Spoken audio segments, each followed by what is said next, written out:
these pictures. What we do, the first thing this thing does is breaks you into 4 temperament categories. Control, fun, perfect, peace. We call them countries. Fun country, control country, perfect country, peace country. Why? Because it's like coming from different countries. Different countries have different traditions. Different countries have different ways of looking at things.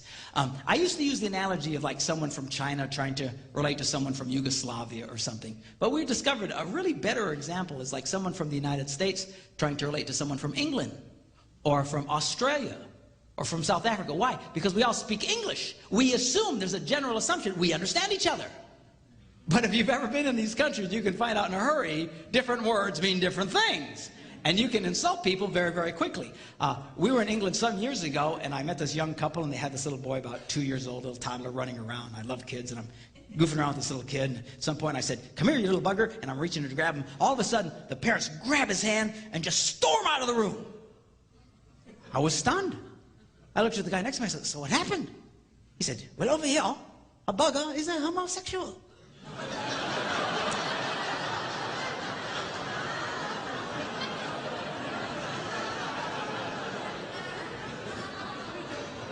Well, that's not what I meant, okay? And when I told the couple, I apologized. You know, I'm sorry, that's not what I meant. That's not what it means where I come from in Wisconsin, all right? But you know what? They didn't care. They didn't care. They stayed offended. They stayed upset because you don't do that in our country. I don't know how many of you follow little political things, but when the first President Bush went over to Australia, he was in a motorcade, and he was waving at the crowd, and he was using some hand gesture, I don't remember what it was, but over there, it's the equivalent of flipping everybody off. It's like going down the crowd, "Hey, how you doing? Good to see you," you know, and all the people got upset and offended. And of course, he had to apologize later because over there, that's what that means, but not where we come from. And it's like that from these emotional countries. We have our way of viewing things. We have words that mean certain things, and we're motivated by different things than people from other countries. And inevitably, people seem to marry people from completely opposite countries. Not always, but a lot of the times. It's very, very funny to watch. Now, let me give you a quick breakdown on these 4 countries. First of all, we have the square, black and white country of control. These are the people who just want to get her done. Need to get her done. Just get her done. All right, their favorite vehicle is the bulldozer.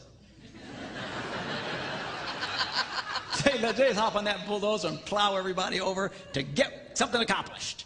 You know, and they just rah. They're focused on what they're doing, not who they're killing while they're doing it.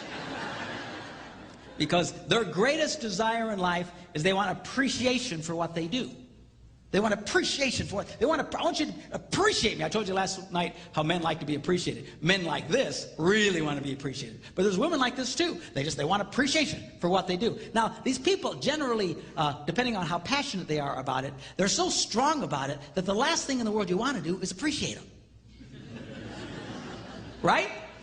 In fact, we'll say things like, "Dear God, don't appreciate him." Right? So we all, the rest of us from other countries, feel it's our God-given responsibility to deny them what they want the most. And then we wonder why people get upset. We wonder why they feel depressed. We wonder why people struggle in life. Why? Because what they desire the most is being forbidden to them by everybody closest to them in their lives. You're not helping your spouse by denying what they want. It'll seem odd to you because you don't want it. I mean, to all of us, you know, that's weird. And in every country, they each have something that to the rest of us seems weird. But to them, it's breath and life to them. These people want to be appreciated. They like words like grasp, control, get her done, appreciate, accomplish, achieve. That's the world that they come from. All right? Then the next one is we have the star-shaped country of fun. Guess where I come from? All right? Now, these are the people, they just want to have fun. You know, we love it. And our favorite vehicle is the jet plane. High speed, no limits. Of course, we're famous for smashing into walls and not seeing where we're going. And of course, we think it's hilarious. You know, then we just get up and take off again. And it's not so funny to your spouse, who's tired of seeing you smash into walls all the time, right? But we don't care. Our greatest desire is, look at me, look at me, look at me, look at me, look at me. We love to be noticed. Fun people love to be noticed. Their favorite environment is being noticed in a crowd of people. Just, look at me, look at me, look at me, look at me. That's fun people. That's why they'll share horribly embarrassing situations that you would never share. It's true. Why can they do that? Because we just look at me. We don't care. Look at me, look at me. Look at me, look at me. I was in Ohio, and I got on one of these shuttle buses, you know, from the airport to the rental car thing, and this lady hops on the bus, and she's just loud. You know, fun people are loud. Loud, loud, loud. Why? Look at me, look at me, look at me. And she's just talking. The lady's hilarious. She's got us all laughing on the bus. I knew right away what country she came from, you know. She was she'd just come back from Rhode Island, which is about the size of a postage stamp, and describing how it took her 9 hours to get from the airport to her hotel. Now, it only takes 20 seconds to drive across Rhode Island, but it took them 9 hours. And she's describing how they kept going in circles and stuff like that, and she thought it was hilarious. It's an embarrassing thing. And then she says, and then we finally got to the hotel, and it was this hotel, and it was so neat because when we looked outside, it had the biggest, fullest moon we ever saw. It was so beautiful. And she's describing it in detail, and she's kind of pulling us all in. And she says, the most amazing thing about it is it never moved all night. It stayed in that same spot.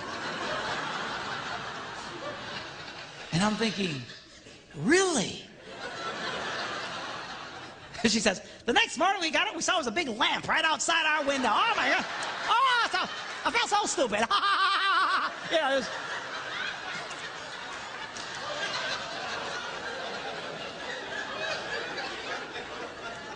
Now you realize she's sharing this with complete strangers. She doesn't care. All right? She just loves to have fun and loves to be noticed. We're not real big on details. You know, we're a little scattered brain. We're the kind of people who'll go to a shopping mall and we'll come out and we have no idea where the car is. And we think it's hilarious. I couldn't find a car for an hour.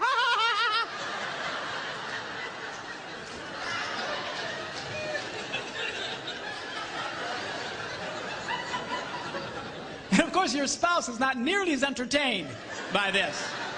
Highly irritated, okay? And what do we do? These people, they want to be noticed. All you fun people, what have you heard all your life from people? Oh, God, don't notice them. Don't encourage them. Don't encourage them. So everybody closest to you works the hardest to deny you what you want the most. And if they succeed, you will be depressed. You will be frustrated. You will not be happy if they win. There's this constant war between the countries here. Now look at the words they like to use. Really, happy, good time, funny, great, ha ha ha. Now, we get a lot of people from Fun Country coming to my event because it's called Laugh Your Way to a Better Marriage. And just the title alone, they're in. Ah, okay, let's go. I love it. I love it. And what are they doing? They're trying to sell everybody by using their words. So if they're married to a control person, they're coming up saying, oh, come on, you need to come. It'll be really fun. It'll be really great. Oh, that's such a blast. But you're speaking Swahili to this guy. See? Because there's not one word you said that appeals to him at all.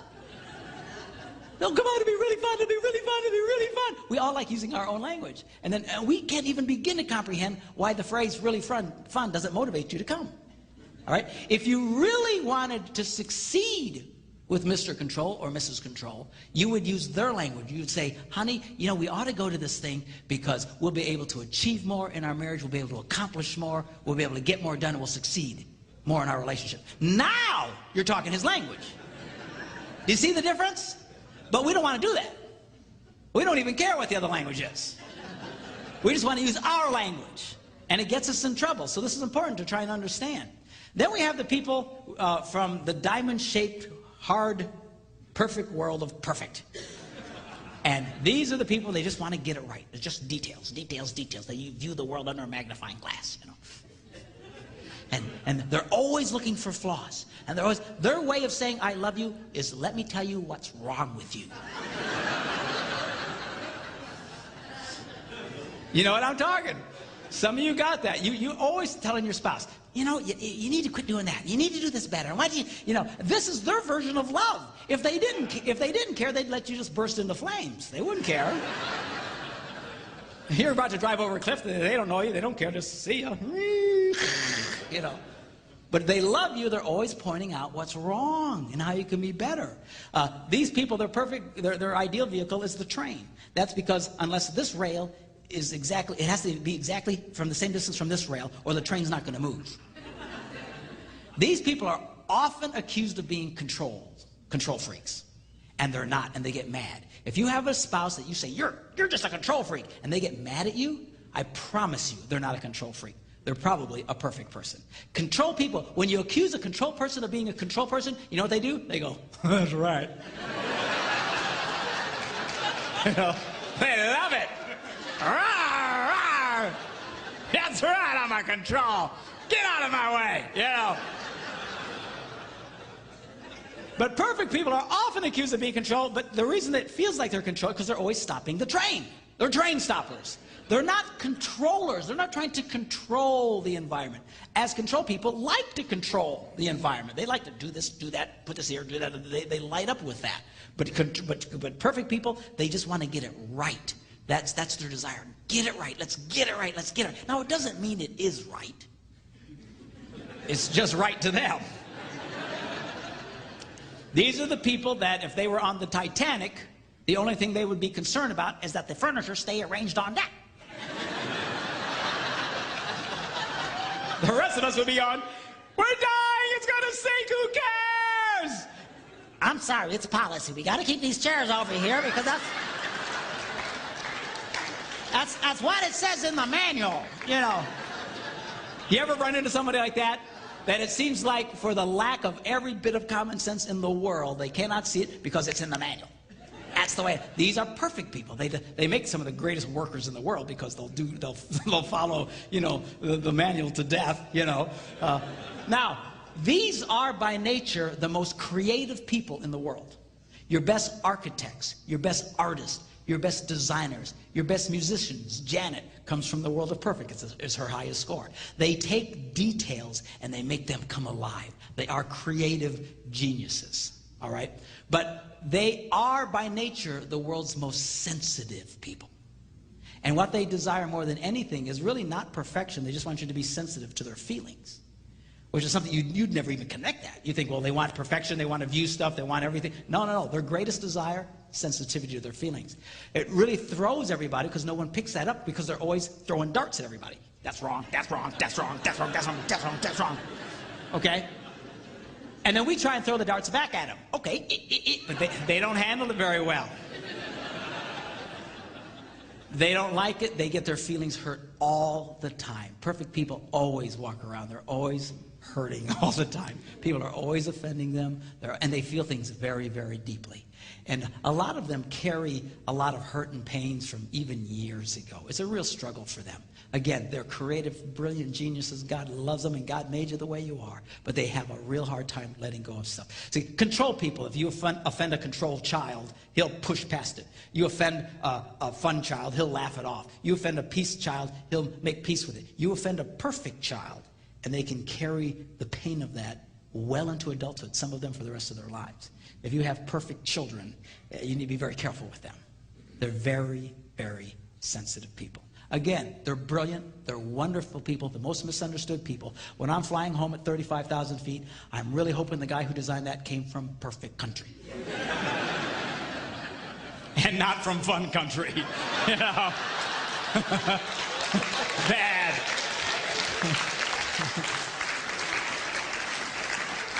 Because all we care about is that it looked cool. And if it blows up, we go, oh man, did you see that? Oh, let's make another one, you know. So we just...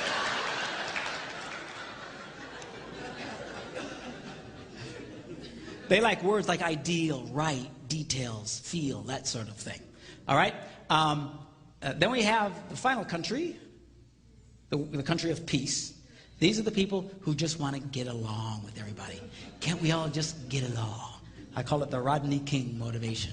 Can't we all just get along? You know, their favorite vehicle is the gondola on calm waters.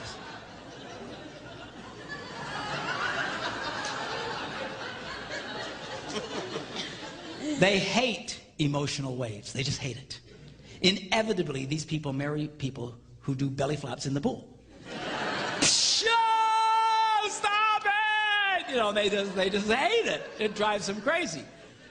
This picture of a person in a hammock while mowing the lawn, that's not laziness to these people. That's efficiency.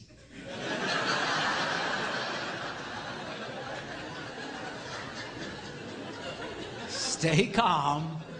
Just stay calm. They like words like no hassle, the easy way, relax, low maintenance, smart. You know, they just like doing things, you know, with as little discomfort as possible. Now, these people's greatest desire, the control and fun are the easiest to recognize what their desire is. Perfect and peace is harder. Perfect, I explained to you, but peace people, what their greatest desire is for you to respect who they are. That's what they really want. The problem is, these are the easiest people in the world to disrespect. It is because they're so nice. And they're so placid and so bendable. They're just... And when anybody from the other countries run into a peace person, we immediately think, here's a chance for a convert.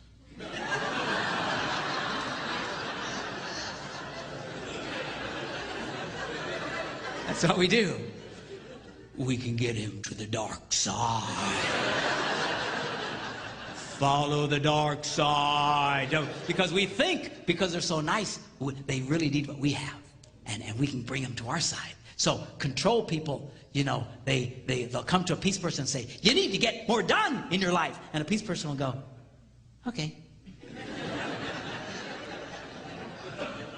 And a fun person will say, you need to be more excited about life. And they'll go, okay. And a perfect person says, you need to get it right. And they'll go, yes, you're right.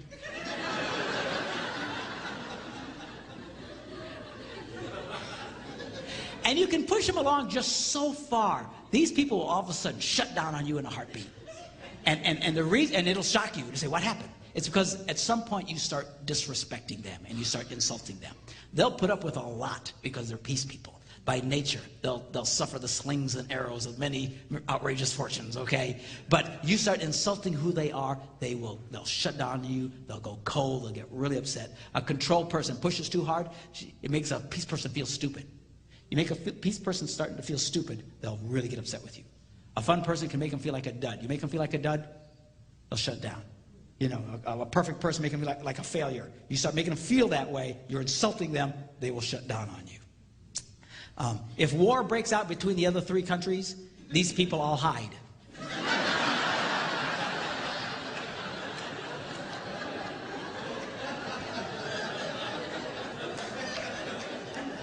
And they come out and join whoever won at the end. You know, this.